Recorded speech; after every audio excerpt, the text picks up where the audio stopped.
Good evening. My name is Brittany Thomas. I'm going to be speaking to you about development plans, a business necessity. Some of the topics that we'll be covering today include a quick introduction, what is a development plan, why is it important, the development plan process for First Farm Credit Services, then we'll do a quick wrap-up, and then I'll open it up for questions. For the development plan process, the individual that I interviewed was Erin Spauer, the Manager of Organization Effectiveness for First Farm Credit Services. Her position includes creating all of the training and development needs for the company. First Farm Credit Services is an ag lending company, and it consists of about 270 employees. When speaking with her, the first thing we discussed was what was a development plan.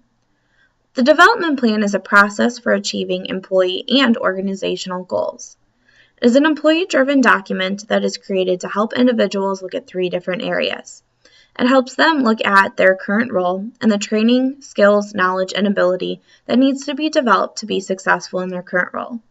It also allows them to look at their future roles that they would like to hold within the organization and what types of training they're going to need for that.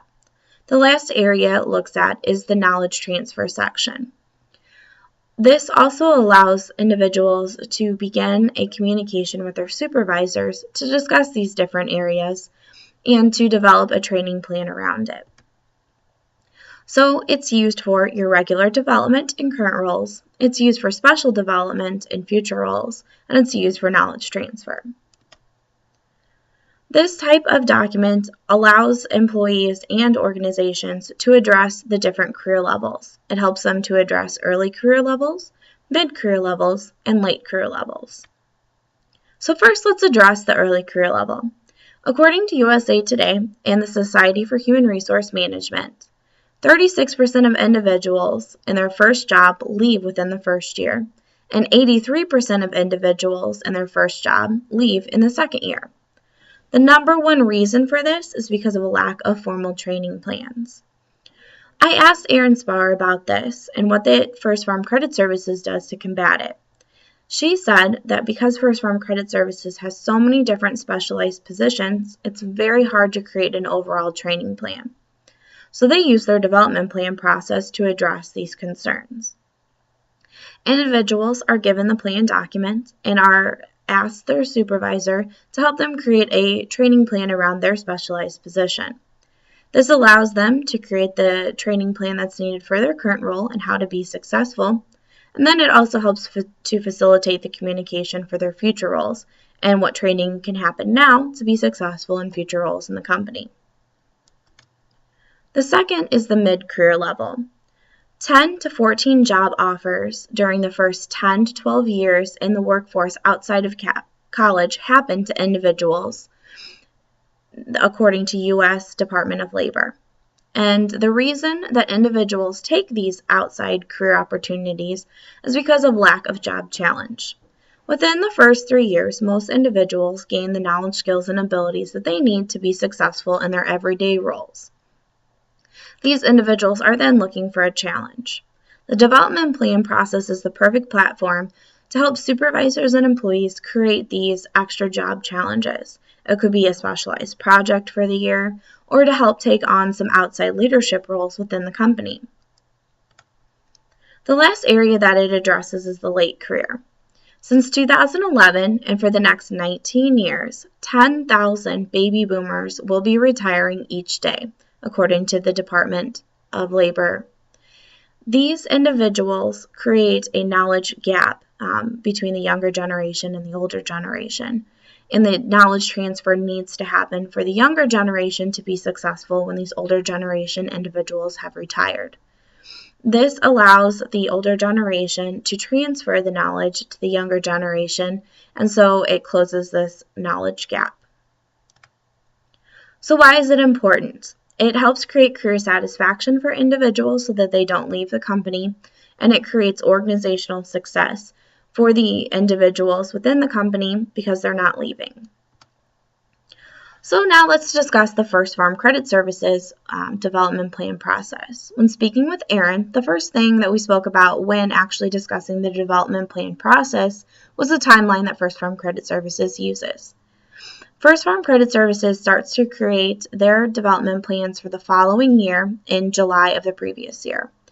So in July, they start to create this development plan process. Individuals sit down and fill out the development plan, which we'll get to here in a few minutes. And then they sit down with their supervisors and have a short meeting about what their development plan process says and if the supervisor has any feedback. In August 31st of the previous plan year, their development plan processes are due. So for the 2014 year, the development plan processes are due August 31st of 2013. Then in October, the executive leadership team members sit down and look over all the development plan process activities, and they either approve, deny, or defer the activities. In November, the budget comes out, and the executive leadership team members make sure that all of their development plan activities fit into their budget. And then in January, the board of directors takes a final look at all of the development plan activities and either approves or denies or defers the activities. Then in February, managers are notified of activities for their individuals that have been approved. And then also in February, HR sends out an email to each individual employee letting them know which activities have been approved, if they've been denied and why, or if they've been deferred and why. So let's jump right into the development plan document that the employees fill out. The first page that they fill out is a career assessment page. The first section, which is the blue section on the top, consists of the career interests of the individual. They look at short-term goals, long-term goals, their desired roles in 0 to 2 years, their desired role in 3 to 5 years, and then also their personal goals. This helps to start a conversation with the supervisor about the types of roles and career opportunities that they would like to pursue within the company.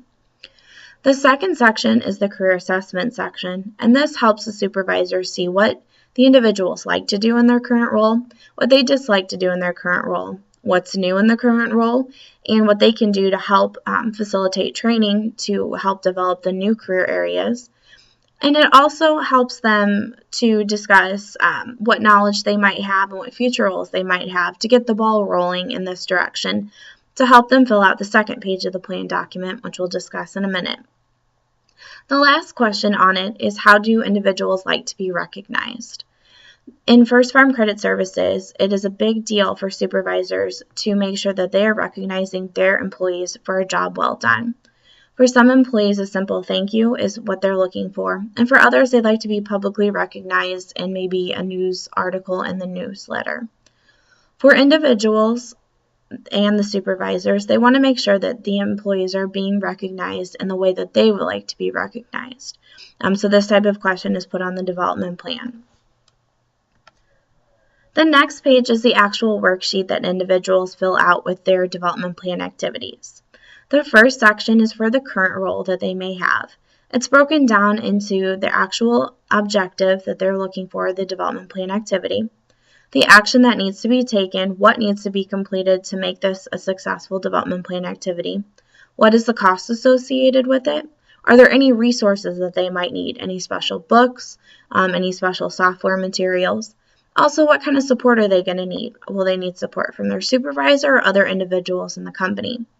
The last two sections are for the supervisor and executive leadership team members to fill out, which is the approved column and any notes that might go with each section. The second section of the development plan worksheet is for future career. It's broken down into the same columns as the current career, and it is where the individuals facilitate those discussions on future careers that they would like to have with the company. The last section, which is mainly focused on with the mid and late career individuals, is the knowledge transfer section. This section is broken down into what knowledge do you have that you need to transfer to others in the company, and how are you going to do that? It's extensively filled out by people who are going to be retiring within the 1 to 2 year range of the development plan activities. So to wrap up, development plans are used for career success. It's used for individuals and their career success within the organization, and it's also used to keep employees engaged so that they aren't looking for outside opportunities. At First Farm Credit Services, it's broken down into the career assessment section to help fill out what careers would they like to have in the future, and what do they like doing now. And then they fill out the development plan worksheet. This fills out the current, the future, and the knowledge transfer sections. Now I will open up for any questions. Thank you very much.